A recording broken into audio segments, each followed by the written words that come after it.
Macmillan Audio presents The Best of Adam Sharp by Graeme Simsion. Read for you by David Barker.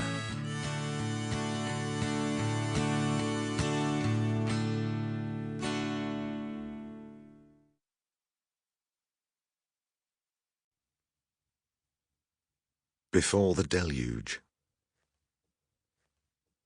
If my life prior to February 15th, 2012 had been a song, it might have been Hey Jude, a simple piano tune, taking my sad and sorry adolescence and making it better. In the middle, it would pick up, better and better, for a few moments foreshadowing something extraordinary. And then just na-na-na-na, over and over.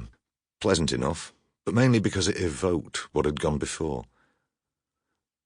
A day that began in my childhood bedroom in Manchester, boxed in by photograph albums and records, was always going to evoke the past. My walk to the station, through streets grey with drizzle, and commuters huddled into their coats and plugged into their phones, did not so much remind me of days gone by as stir a longing for them, for a summer under blue skies half a world away, where the music of boomboxes competed with the laughter of carelessly dressed drinkers spilling from the pub onto the footpath.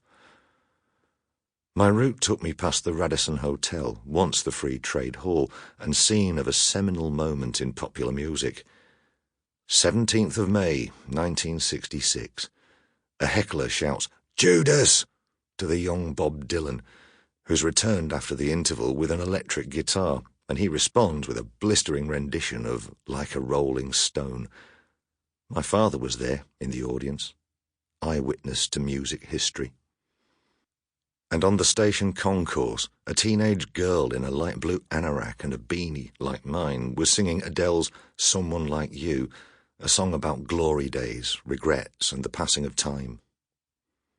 It might have been just a pretty tune had there not been the memory of another woman, 22 years ago now, to give substance to the observation that love only sometimes lasts. I leaned against the wall opposite the busker. Passengers passed between us, a few of them tossing coins into her keyboard case. She was singing without a microphone, leaving it to the acoustics of the enclosed space to do the work. Her playing was basic, but she had a good voice and a feeling for the song.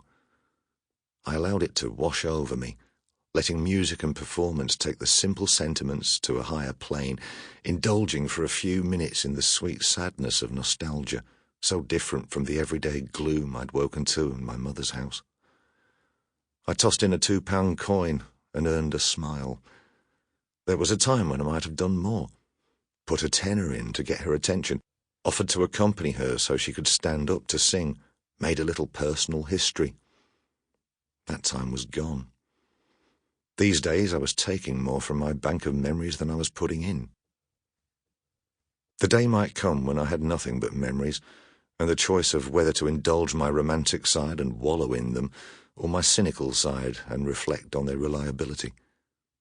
Had I painted the Australian skies a deeper blue because they were the backdrop to my great lost love? Did they really jeer Dylan at the Free Trade Hall? A month ago, I'd pulled the bootleg from my dad's vinyl collection, and my mother had thrown her own handful of mud into time's ever-rolling stream. Your father had a ticket to that concert, but he didn't go. He had his own job to do and a family to look after. I would have backed the original version.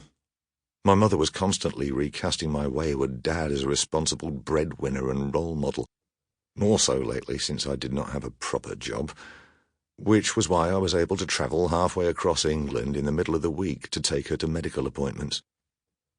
No matter now. I would soon have more immediate matters to occupy my mind. Later that day, as I continued my engagement with the past, scouring the internet for music trivia in the hope of a moment of appreciation at the pub quiz, a cosmic DJ, perhaps the ghost of my father, would lift the needle on the na-na-na-nas of Hey Jude, say, "Nothing new." Sample complete. Ready to continue?